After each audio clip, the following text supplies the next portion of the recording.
Thank you, everybody, for being so prompt in joining our webinar. I think we've got most people, so let's get started, I think, because we've got quite a bit to run through.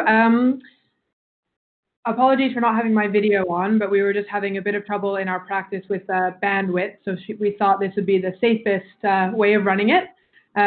Plus, hopefully, you'll be entranced by our slides. So, my name is Leon Leach. I'm the SeaChoice Seafood Supply Chain Analyst, and I've spoken to most of you over the past year about seafood progress.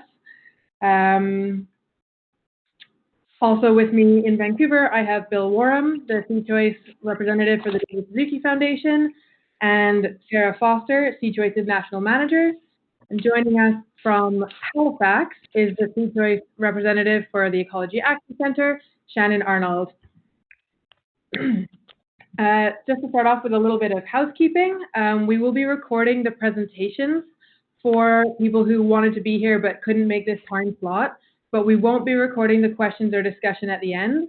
So it'll just be the parts where the SeaChoice team are talking. And we'll send around the slides and the recording to everybody who is invited to this webinar afterwards.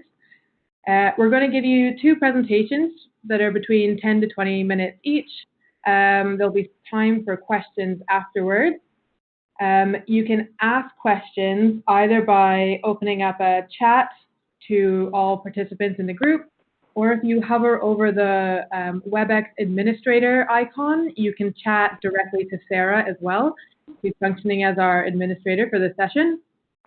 Alternatively, we'll also say, does anyone have any questions? And you can unmute yourself and ask a question then. We will ask, in terms of everybody being able to hear clearly, if you could mute your microphone when you're not speaking. And yeah, use the chat function if you're having any issues. Okay, so what we're going to be talking about in this webinar is differentiating between different seafood eco-labels. What are their main advantages and disadvantages? And then we'll talk a bit about SeaChoice's eco-certification work and what change on the water we've seen and why it matters.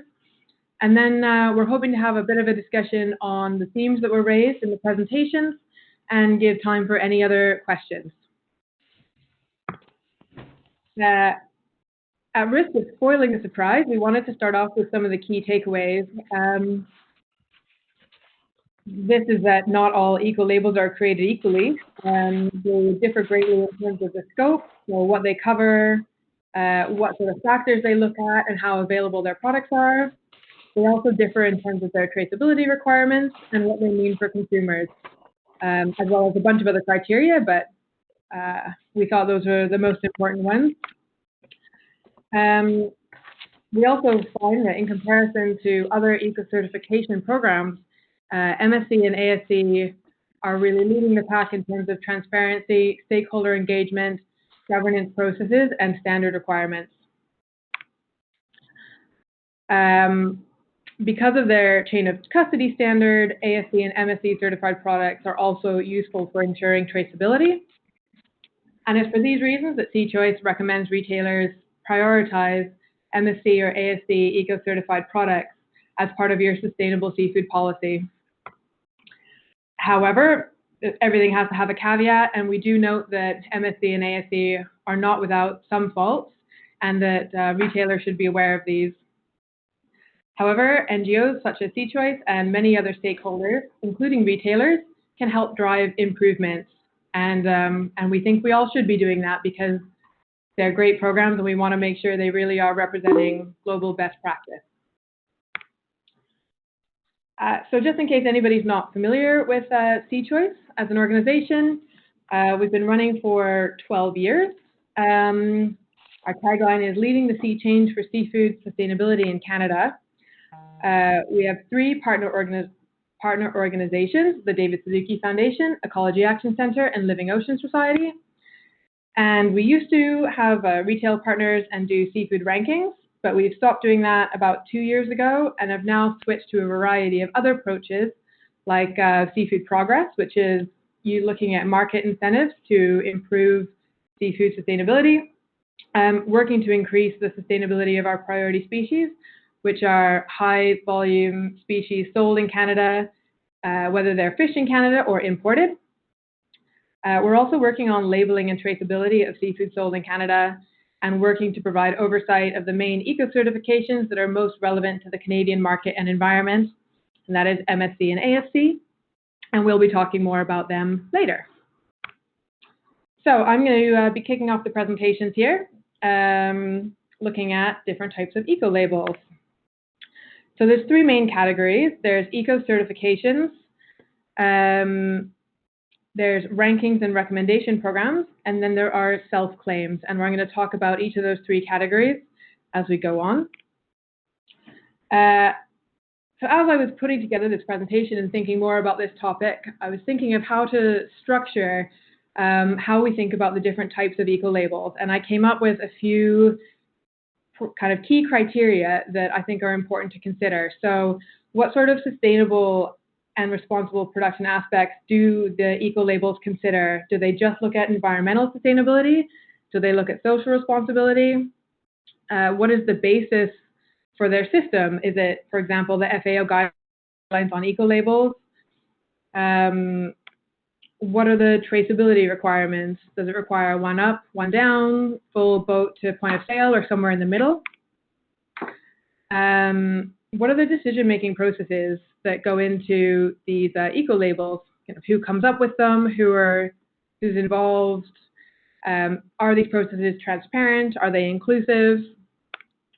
Is stakeholder participation kind of allowed, encouraged, and respected? And then finally, kind of how visible and meaningful are they to consumers? Is it seen as a reliable indicator of sustainability? What sort of information is available about it if people do want to look more into it? So this is the kind of framework into which we thought about the different types of eco-labels we're going to talk about. Starting with eco-certifications. So eco-certifications can be either industry or government-led, and some examples are the Global Aquaculture Alliance Best Aquaculture Practice, or Canada's Organic Eco Certification, or Iceland's Responsible Fisheries Certification, or managed by independent third parties like MSC and ASC.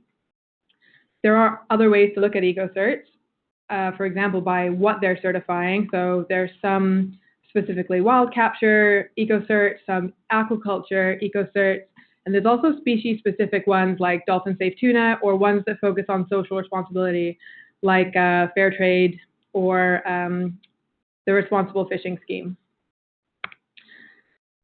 In terms of the processes for eco-certs, there's standard holders who develop the set of standards or requirements, and then you have the certification bodies, which are third-party companies hired by the fishery or farm to assess them against the requirements of the standard. And some certifications also include traceability or chain of custody requirements.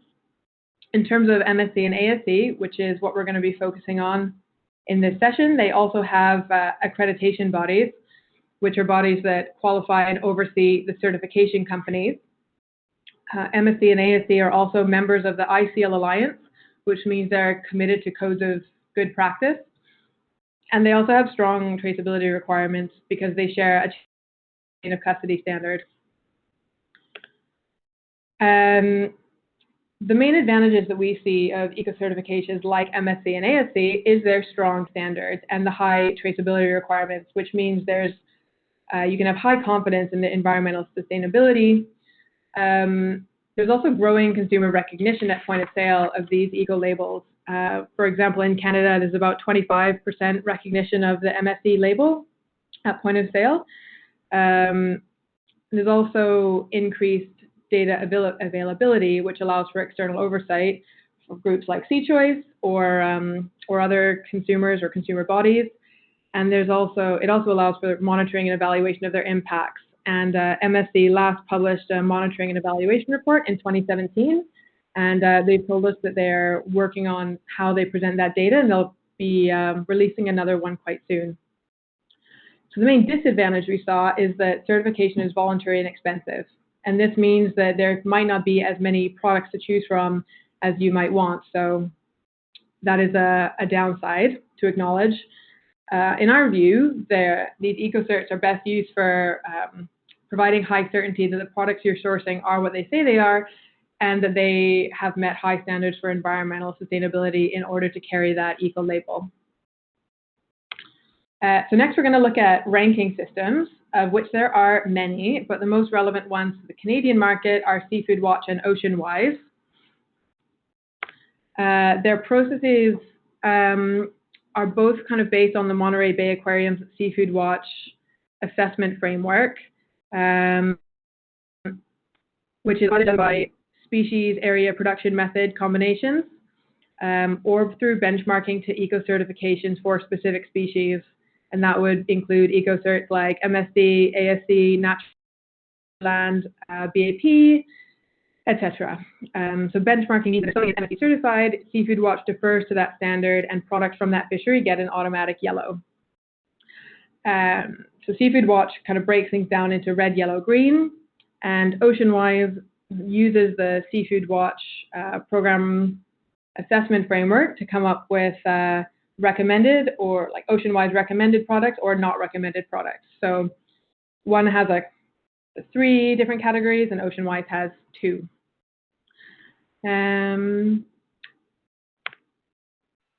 So the main kind of advantages we see of these are that the assessments are peer reviewed by experts. OceanWise at least has good consumer recognition at point of sale in Canada.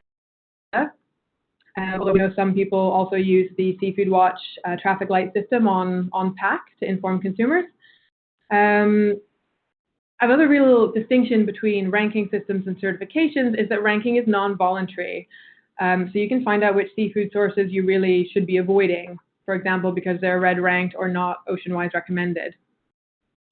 The main disadvantages, as we see it, is that they don't have traceability requirements built in. So if you are sourcing products using these, then you need to kind of have your own traceability framework to make sure that what you're selling is from those actual sources. And in our view, they're best used for informing procurement decisions in line with your sustainable seafood commitment. Next, we're going to look at self-claims, which is the third type of eco-label. And self-claims can refer to a set of sourcing policies or a set of standards, including rankings, eco-certifications, and or improvement projects. Or they could potentially refer to nothing at all. And it really, the kind of level of detail on what they refer to really varies. So while there is detail available at some businesses' websites about what their eco-label refers to, there's usually some ambiguity as well. For example, a commitment to sourcing from MSC certified fisheries, fisheries under MSC pre-assessment, or fisheries identified for fishery improvement projects is introducing some ambiguity. So you're not sure which one of those your product is coming from. You're also not sure who has identified those fisheries for FIPS and what the goals and indicators are. We've also seen in our preliminary research into self-claims that programs often contain a mix of eco-certifications and seafood rankings. For example, a commitment to source from MSC certified fisheries, or fisheries certified by other eco-certs, or from FIPS, or from OceanWise recommended fisheries, or Seafood Watch green and yellow fisheries. And that's quite a wide range of sources to be looking at, and fisheries could easily be Seafood Watch yellow, but not OceanWise recommended. So by referring to both schemes without saying which is the main one they would refer to, that sort of eco-label is actually making things less clear. However, the main advantages of self-claim programs is that they are likely to be available on a wide range of products because they look at so many different sourcing criteria. However, the main disadvantages are that the programs are not usually independently verified, there's no traceability policy, and as I was just talking about, multiple sourcing criteria means you may be less certain that each batch of products meets your sourcing commitments. However, so in our view, it's best used for brand recognition at point of sale if the sourcing standards that for that product are in line with your sourcing policy. To kind of sum up all of that, I hope we've made it clear that not all eco-labels are created equally, and that the fundamental aspects of eco-labels to consider are: what do they include and how available are their products? What sort of traceability requirements are there built into the eco-label? And what do they mean to consumers? And do they confer economic advantage at point of sale? We've also put together a couple resources you could look at for where to find ranked or certified products. Probably most of you are familiar with these, but just in case you're not, there they are, and we'll be sending those around. So that is the end of my presentation. I want to stop right there and see if anyone has any questions about what we've presented so far.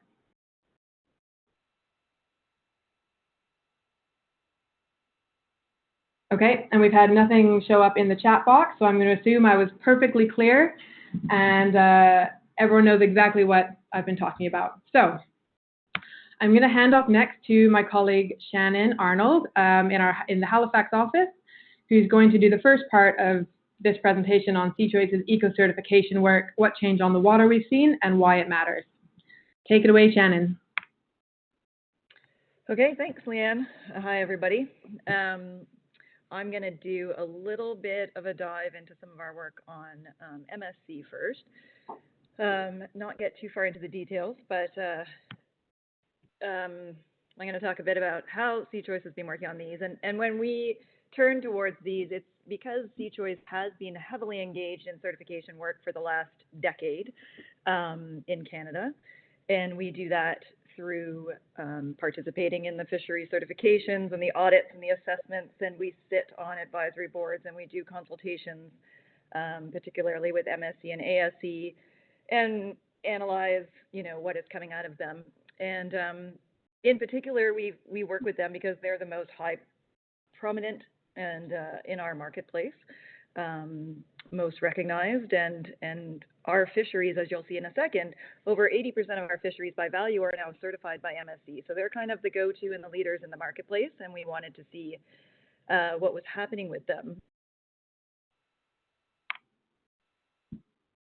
Slide there, we just noted that SeaChoice in particular has been involved in 74% of all the MSC certifications across Canada, as I said, over the last decade. The first fishery was certified in 2007. And ASC is younger, so ASC Aquaculture Stewardship Council certification has been around just for a few years, but we've been heavily involved in that and have participated in about 85% of the certifications that are happening for our farmed fish. So you can see this map that we did when we put out a report that I'll talk about in a second, a couple of years ago, and it gives you an idea of all of the certifications that are happening in Canada. And as I said, in terms of the wild fisheries, just about, it's a little bit more now, but over 60% by volume are certified, and by value that's over 80%. So big in our landscape. Go to the next slide, thanks. So a couple of years ago, late 2017, as I said, we wanted to dive a little bit deeper and look at what has happened, what's been the impact of these certifications, which are so prominent in our sustainable seafood landscape over a decade in Canada. And it had just about when SeaChoice turned towards being an auditor, a watchdog role, and so this was one of our first forays into doing some auditing of that and looking and taking stock at, what are the impacts of these eco-certification programs. So we put a report out, it's called What's Behind the Label. It's available at our website, and there's 2 in-depth technical reports that goes with our summary report. So I'm just going to touch on a couple of the findings just briefly, but if anyone wants to delve into it, you can read a big technical report and always come and talk to us and find us for more detail. So kind of the big overall finding and takeaway, I mean, it's hard to summarize a program that's been around for so long and over a decade, but, MSC did have a big impact on sustainable seafood in Canada. It really catalyzed the government and industry to start taking sustainability in the marketplace seriously a decade ago. We saw lots of people jumping into it. We saw lots of fisheries trying to get certified and making improvements on the way to certification. Now, we're in a much different landscape. As I said, most of our fisheries are certified. And we wanted to see, what has changed on the water because of those certifications and what's happening now that we have all our fisheries certified. And what we're finding is the impact maybe is slowing down a little bit. So you've got all these fisheries certified that in and between themselves have quite different environmental impacts. So there's more than one way to catch the same fish. You could trawl for the same fish, or you could catch with hook and line, for instance, and both of those carry the MSC certification. So we have a bit of a smoothing out or flattening of the differentiation in the marketplace here with certifications. And so one of our big takeaways, and I'll show you a couple examples of that, is that we may be seeing that there's a reduced leverage with MSC in Canada in terms of the incentive provided for fisheries to change their practices.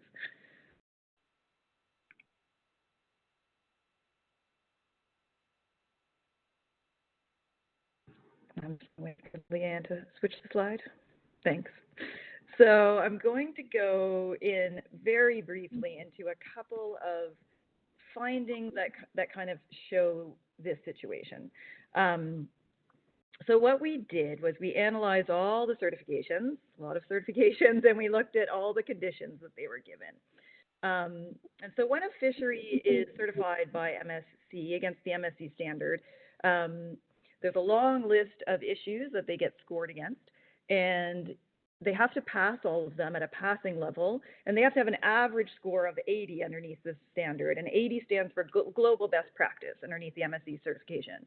So as long as they average 80, they're okay. And a few of the issues might fall under 80, and for those ones, they are given what's called a condition. So they have a requirement to improve up to this global best practice level, and they have to do that within the 5 years that they hold their certificate before they can get recertified. And so what we wanted to look at in particular for part of our analysis is a group of conditions that fisheries are getting on their impact on the environment. Okay, so things like, is the fishery dragging or destroying seafloor habitat? Are they catching threatened or endangered species? Do they have a lot of bycatch? Are they discarding things, finning sharks? Like this kind of thing falls under what are called Principle 2 environmental and ecosystem impacts. And so we wanted to see what fisheries were doing for those certification requirements.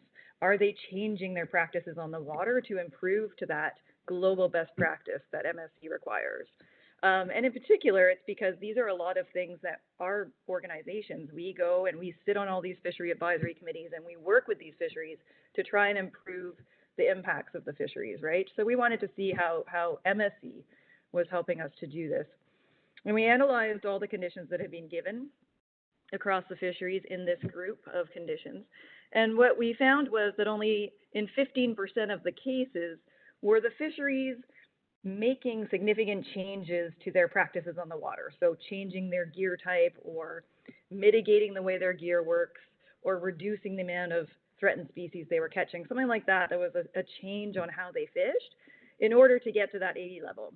The rest of the conditions, the requirements to improve their environmental impact, what the fisheries had done was increase the data that was available to show that there wasn't as much impact as we might have thought, or maybe done some more mapping or new science assessment come out. So it was more around increasing the certainty that their data, that their impact was okay. And so, what does that tell us? There's a couple things you can take away from that. And on the one hand, in a few of the cases, you might see that as a bit of a loose interpretation potentially of what was acceptable in order to get to that global best practice. In other cases, it may be that getting the data was really okay to achieve what MSC is looking for. And so for this 80 global best practice, it's telling us that MSC level may not require Canadian fisheries to really lower their impact or reduce their catch or bycatch so much so from what they're currently allowed to do in the Canadian system. That is a good or a bad thing, depending on how you look at it.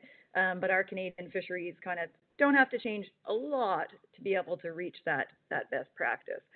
And that's what it's showing us, that you don't have a significant amount of change on the water after you've been certified. And so we know, though, because of our work in Canadian fisheries, many of us have been working in this for a long time, that there are things in Canadian fisheries that we can do to reduce the impact, to shift our gears, to keep catching and making money, but to move towards better practices that are becoming the best practice out there globally, and that we all know we need to move towards. So that's, overall the interesting finding from what fisheries are actually doing once they're certified. The other one I'll touch on is on the next slide. Next slide. I don't have control. Sorry, there's a delay. What's the next one I'm going to talk about? I can start talking. There we go. All right. Yeah, so again, just looking at the overall conditions. So as I said, when they get conditions or requirements for improvement underneath the eco certification for MSC, they're supposed to achieve that within the 5 years of certification. And then when they get recertified, if they have these conditions that are open, they haven't done the work to change what they're doing and improve, then they're not supposed to be recertified. So we wanted to see if that was really the case, our fisheries being held to this requirement.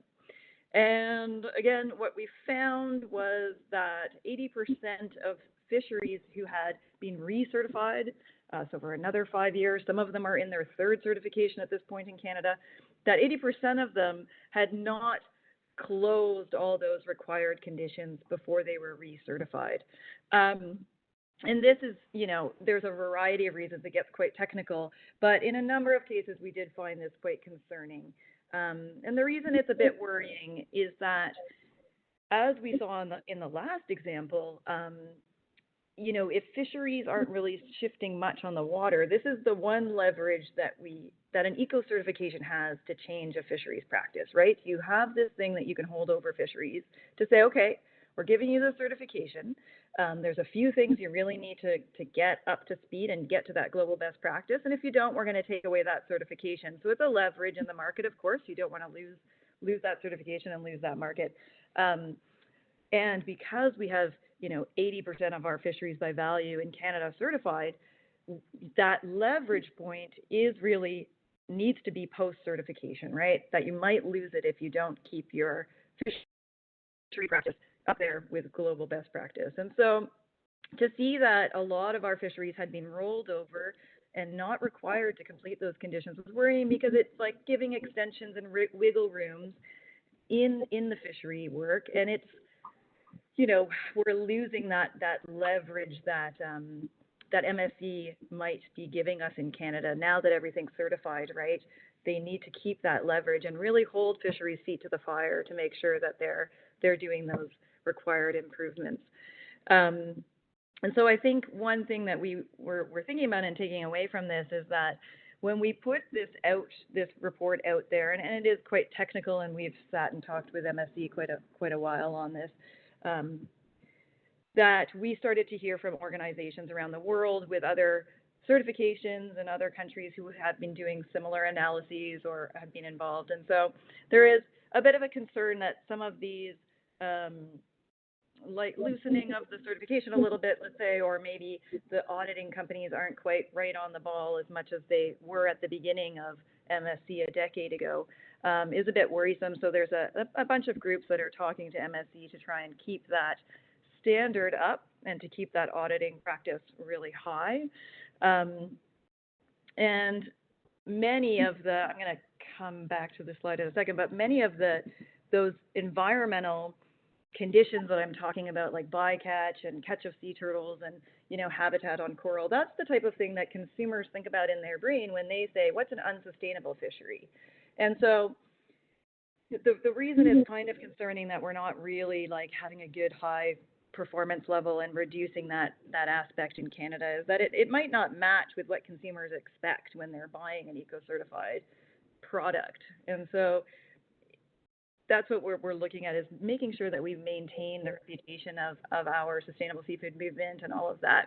So since our report was published, we've been engaging directly with MSC and having lots of good dialogue with them. As I noted, we we heard from a lot of folks around the world, and we now have a large kind of loose coalition called Make Stewardship Count that's made up of a bunch of academic experts and researchers and conservation orgs and a few industry folks as well who either hold the certification themselves and are concerned that other groups or other fleets are getting in with a bit of a lower standard than what they had to pass, or who are concerned about, access for smaller fisheries and that kind of thing. So it's a bit of a mixed bag of people who are looking at wanting to improve the system. So really supportive of MSC still, but wanting to make sure that its standard stays high.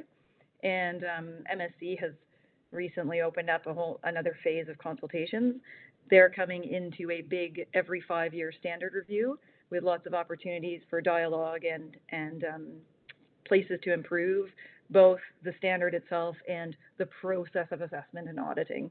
And so we're quite involved in that. And we're also doing outreach to other folks in the supply chain like retailers. And in some places, retailers are getting quite involved in the dialogue as well. So we're especially working with some retailers in Europe, a couple in the US and stuff, who are directly having their own meetings with MSC and talking about what they're hearing from consumers and what they're hearing from conservation groups, and having that dialogue, having meetings either about specific fisheries or overall wondering how to get involved in the standard review, because for them, there's a high level of percentage of their product that is certified by this company, and so they want to make sure that they're involved in discussions as well. So there's lots going on these days in the eco-certification world, and that's it for MSC that I'll touch on, and I'm going to pass it over to Sarah, who's going to talk about our findings from our reports on the Aquaculture Stewardship Council side.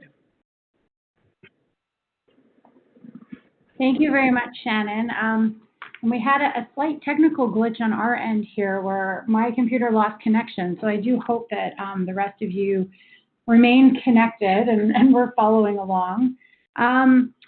So Shannon talked about the What's Behind the Label report from a Marine Stewardship Council perspective, but we also looked at the application of the Aquaculture Stewardship Council Salmon Standard and the subsequent impact of certifications on environmental improvements in Canadian salmon aquaculture practices. And more recently, we actually broadened our ASC analysis into a global review, which we released just this past October, looking at whether globally certified farms are meeting the standards defined best practice by assessing transparency, conformance, and performance with key environmental indicators or criteria. For that report, we actually analyzed every audit on every farm from the first in 2014 until March 2018.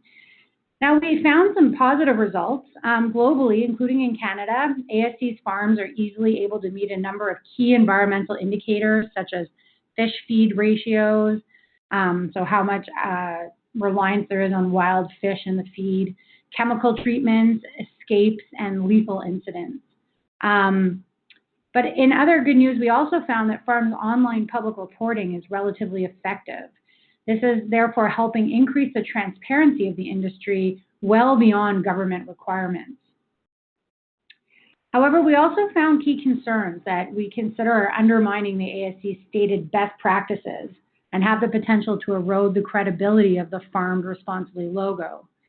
And these concerns are not unique to Canada. Through our ASC Global review, we found them to be really systematic issues across the ASC scheme itself, and consequently are present in other salmon farming regions, which is important because Canada doesn't just get its farmed salmon from Canada. So I'm going to go into some further details of some of these concerns in the next couple of slides.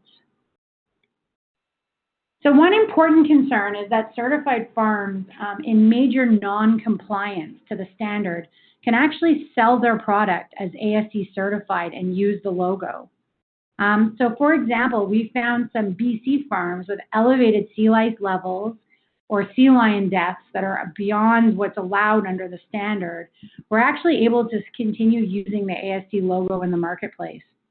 And this suggests the rules regarding major non-compliance arising during validity of the certificate. So while the farms are certified, as well as suspension and revocation procedures are inadequate.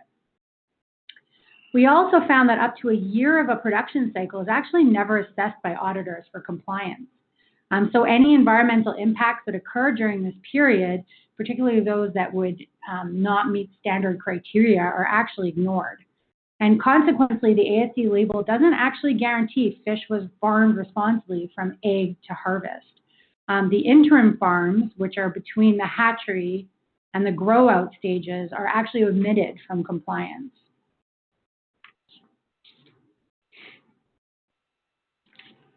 Another key concern we have is around variances. Now, variances represent ASC-approved departures or exemptions from the standard criteria. And these variances are actually overriding the multi-stakeholder agreements on which the salmon standard social license is based.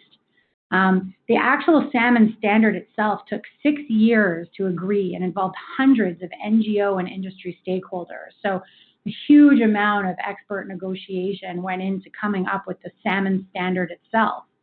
But now you're able to be certified if you don't meet the standard because of these variances. And the challenge is the variance approval process actually lacks expert and stakeholder input, which was so important in the actual standard setting itself.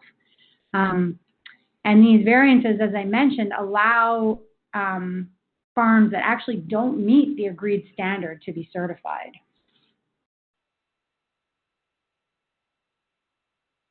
So SeaChoice has outlined steps that we feel ASC should take to improve confidence in its application. And we continue to engage in conversations with ASC on these, both at the advisory board level and with staff dialogues. So first, we recommend the ASC avoid lowering the bar to accommodate industry norms. This includes ensuring variances have stakeholder and expert input, and that reviews and changes to the standard reflect actual global best practices versus just lowering the bar to exclude the worst. And also that the full production cycle is actually assessed. Secondly, we recommend ASC ensures credible and rigorous application of the auditor rules. This includes establishing further rules on non-conformance, suspensions, and revocation of certificates. Now, in a positive light, ASC is actually currently aligning all of their individual species standards into a single harmonized standard. And our dialogue with ASC is suggesting some of our concerns will be addressed through this process.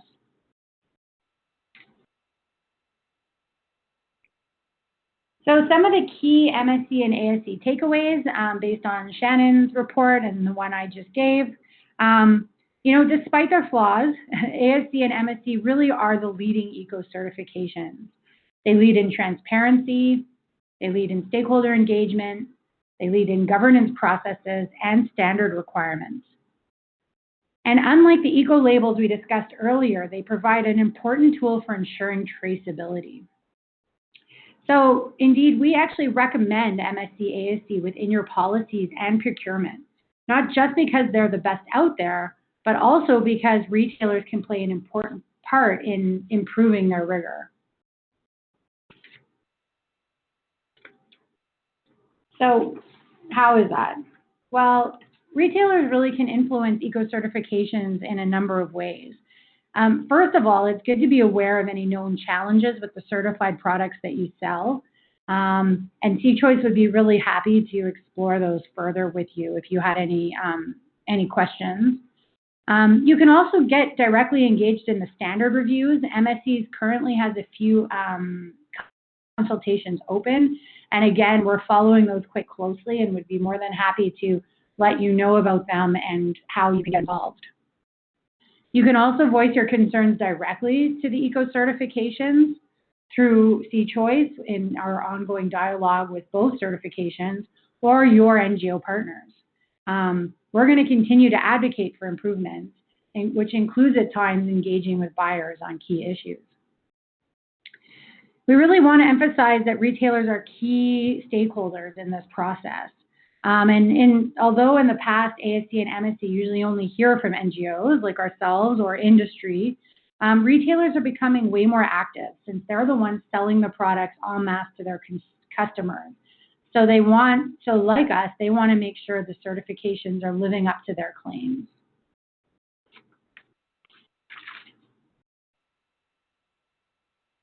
So thank you very much for listening to the second part of our presentation. That concludes the us talking at you part of this webinar.